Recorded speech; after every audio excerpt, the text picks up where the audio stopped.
And welcome back to Acorn Hill. Today is the weekend, and today I have two plants that I'm planning on putting in the landscape.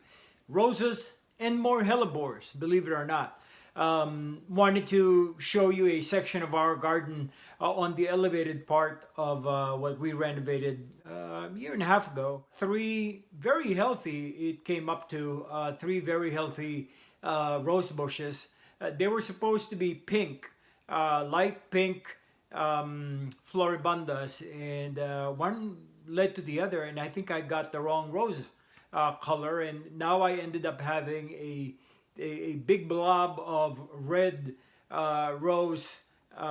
It's a famous type of rose here in the south, and it has loved the sun. It has loved the rich compost, rich soil that I have for the elevated garden, but I am getting tired of the red, and we will be uprooting them and we will be planting them into a different section of the garden just to hopefully brighten up another spot with that vibrant red. It's a very hot color, and for that section of the elevated garden, I'm not liking the way it's looking. So, yeah, that's what gardening is about. You know, you learn, you plant, you learn, you study the plant, and when you're successful with it, yeah, gardeners are known to just take them up and root them up and place them somewhere. So that's going to be the task for today, along with planting more hellebores, more Lenten roses.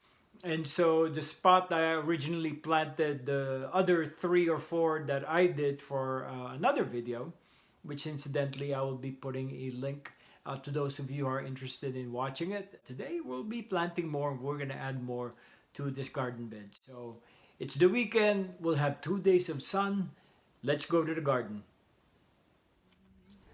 Right, so I just mentioned earlier to you guys that I will be planting the hellebores, and I got two very healthy, both root-bound hellebore plants from the store.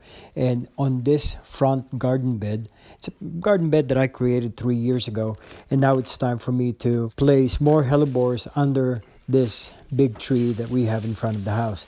Last year I planted some irises. These are our hybrid German irises that have also grown. The rhizomes here are packed, they are tight, they are fat, and they are ready to go in a very dry and sunny area of the garden. I'm taking them up right now so I could plant the hellebores exactly where these irises are located. A quick note on these irises that we have. I've been successful in propagating them and multiplying them. These are hybrid ones that were given to us by a former client of mine, a president of the Garden Association here in the county that we lived in. And these have been her antique irises. They have liked the area that we planted them in. In fact, this is the third season that I will be transplanting them and moving them around because they've multiplied quite well. Alright, so irises are cleared in this corner of the garden bed, and what I'm doing here is creating a hole. I'm digging it up with the depth as deep or as tall as the pot of the hellebores that I'm putting in. I also placed in a big amount of planktone. Hellebores like their potting situation, their planting situation, very rich. It would be great if I had some leaf mold or composted manure.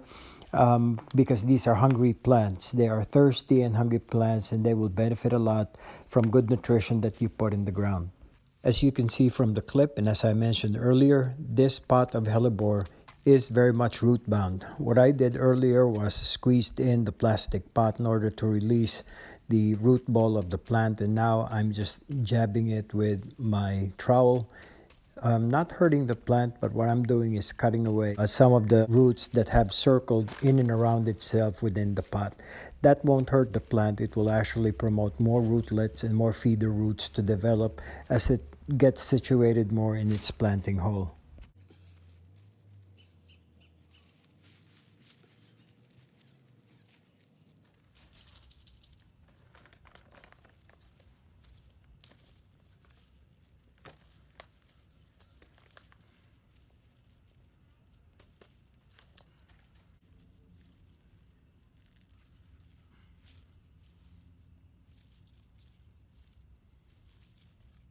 Okay, one planting task done, another to go. And for the second project, I have to clean up this part of our elevated garden where I planted these knockout roses.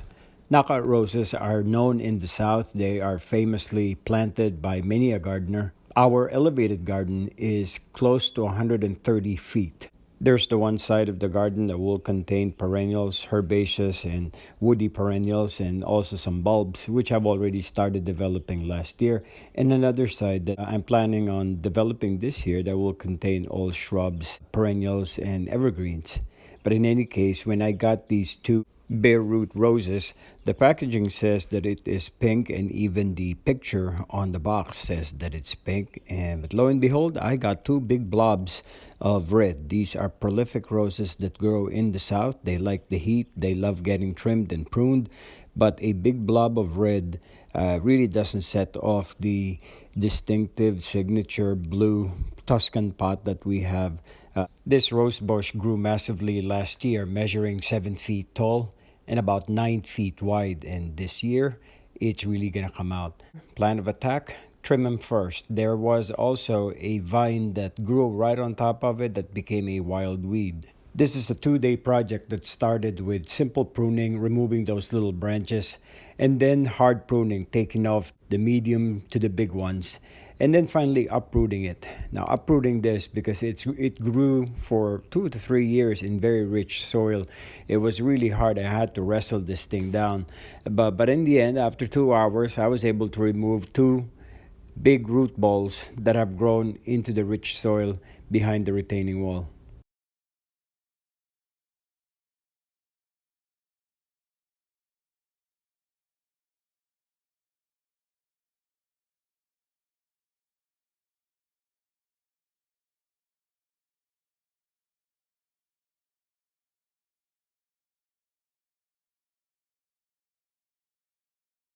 Okay, after wrestling with the rose bushes and root balls to the ground, time to prepare the bare root roses that I got from Costco.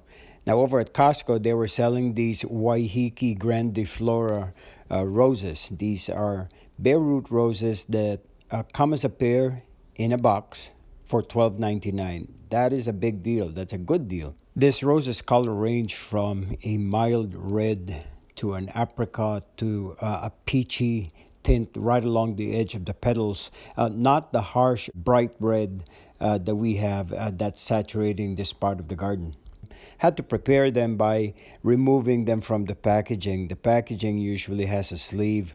Each bay root is inside wrapped in paper with peat moss and ground bark, medium that these bay root roses are in. And you can see the roots for this plant. They haven't grown any rootlets or feeder roots just yet. The trick to doing this and preparing it is you remove the peat and the temporary medium that it's being carried in, and you put the bare root roses in a pail or a bucket of water for at least 2 hours. That's just to allow moisture and water to penetrate inside and within. There it is, within those bare root. That's why they're called bare root. You get bare roots, they're not planted in the ground yet. The bottom usually is a parent plant, and you have the graft right on top where you see all those branches growing out from.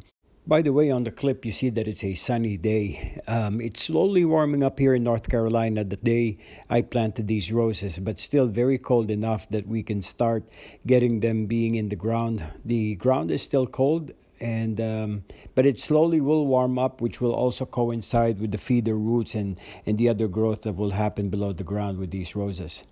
What I did here is exactly the spot where I took out those big bushes of red roses would be the same spot that I will plant these roses in. I dig a hole, make sure it's deep enough in order to cover the graft point of the rose. That way we can get more growth, healthy roots to develop beneath the soil. I put in rose stone, and rose stone or rose fertilizer is one that will give this vigor and a good boost as it attempts to grow. The soil here in this section of the long perennial border on our elevated garden is rich. It has a lot of composted soil mixed in with 25% topsoil. So this should really take off this year. I'm hoping be interesting to see, and I will give you some updates on how this will grow and blossom. and give us more blooms. Hopefully, I'm keeping my fingers crossed that we got the right color for this part of the garden. And if not, well, maybe a year or two again, I may end up uprooting them. But I'm keeping my fingers crossed and positive that this is going to be the right rose, the right color for this part of our elevated garden. Okay, after carefully placing the bare root rose into the ground and into the hole, next thing to do is just backfilling it with dirt, making sure that every single air pocket is taken out. I tamp it really well so that you can get some soil to bare root contact underneath, and that should prevent any air pockets from occurring. And after that, I sprinkled more rose stone right on top of the ground, scratched up the topsoil a little bit. With time, over time, heat will activate all these pellets, and that's what's going to give it the long-term fertilizer that the rose needs. I'll also fertilize this with liquid rose fertilizer along the way. After planting, do not forget the most important thing is watering it very well. And there you have it, a small snippet of what I do on a weekend, on a sunny day, planting our hellebores and caring for the roses, slowly caring for the garden again. I am happy to be back in the ground and taking care of all these plants. Stewardship and growing are just two of the blessings that we really found very therapeutic last year. It gives you a different boost of energy. I hope you enjoyed the time that you spent with me today. I do appreciate you being around. If you have any questions, don't forget to put your comments in the comment section. And also, don't forget to like, share, and spread the word about Acorn Hill to your friends and family. And most importantly, please subscribe. Consider being a part of our gang, of our circle. It'd be great to have you on board. For now, this is Louie, and we'll see you back here in Acorn Hill. Bye-bye for now.